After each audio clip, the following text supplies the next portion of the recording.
Assalamualaikum warahmatullahi wabarakatuh.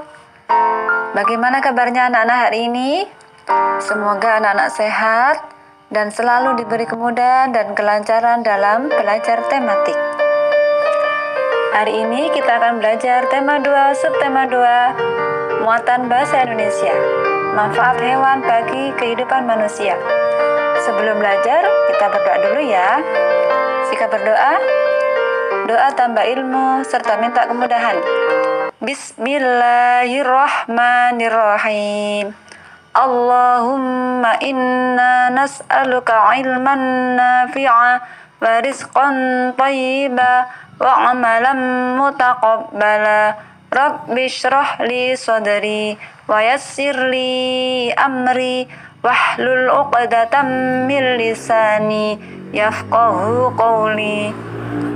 Materi yang kita pelajari hari ini, yang pertama, membaca dongeng, yang kedua, menceritakan kembali isi dongeng, ketiga, pesan moral atau amanat dari dongeng, yang terakhir, karakter tokoh atau watak tokoh.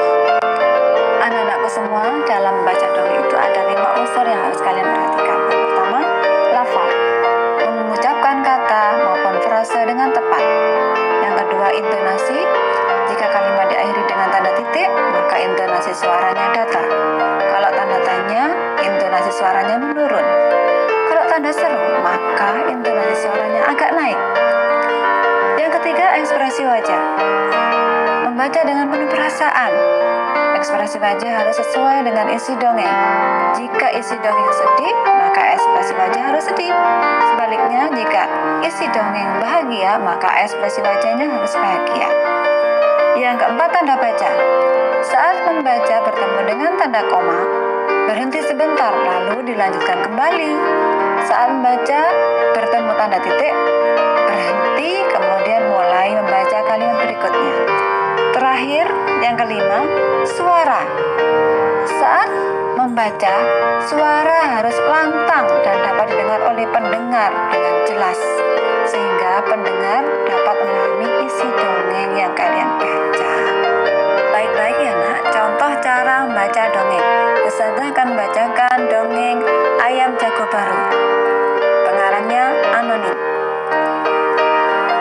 Ada ayam jago baru di suatu dusun. Dia datang dari kota yang jauh sekali. Suatu ketika, ayam jago terjaga dari tidurnya. Matanya yang masih mengantuk perlahan terbuka. Di langit dia melihat benda bundar berwarna kuning keemasan. Itu pasti matahari, pikirnya. Maka walaupun dia masih mengantuk, dia melompat ke atas pagar. Kukuruyuk! Hari sudah pagi, kokoknya keras-keras. Nah, itu contoh cara membaca dongeng menggunakan 5 unsur yang tadi itu ya, Nak, ya. Selanjutnya, agar anak-anak mudah menceritakan kembali isi dongeng, di sini Ustazah akan menjelaskan langkah-langkahnya. Ada 7M. M yang pertama, membaca dongeng berulang-ulang. M yang kedua, mencatat tokoh-tokohnya. Langkah yang ketiga, mencatat latar, tempat atau waktunya. M yang keempat, mencatat hal-hal penting. Dan M yang kelima, menulis dongeng dengan bahasa sendiri. Keenam, melatih diri melisankan isi dongeng. Terakhir baru menceritakan kembali isi dongeng. Pasti mudah sekali. Sekarang saatnya kita belajar pesan moral dari sebuah dongeng. Setiap dongeng pasti mengandung pesan moral. Untuk mengetahui pesan dalam suatu dongeng, kita harus membacanya berulang-ulang. Nah, ciri-ciri pesan moral itu selalu baik. Biasanya terletak di akhir cerita dan bisa dilihat dari karakter tokohnya. Anak-anak tahu tidak dongeng anak gembala dan serigala? Dalam dongeng tersebut, anak gembala sering membohongi orang kampung bahwa dirinya melihat serigala dan dia berteriak minta tolong. Ketika orang kampung datang hendak menolongnya, ternyata anak gembalanya berpura-pura alias berbohong. Terus orang kampung akhirnya ketika anak gembala benar-benar melihat serigala, dan teriak minta tolong, ya orang kampung sudah tidak percaya lagi karena sudah pernah ditipu olehnya. Nah, demikian ceritanya, cerita singkatnya ya. Selanjutnya kita akan menulis pesan moral dari dongeng Anak Gembala dan Serigala.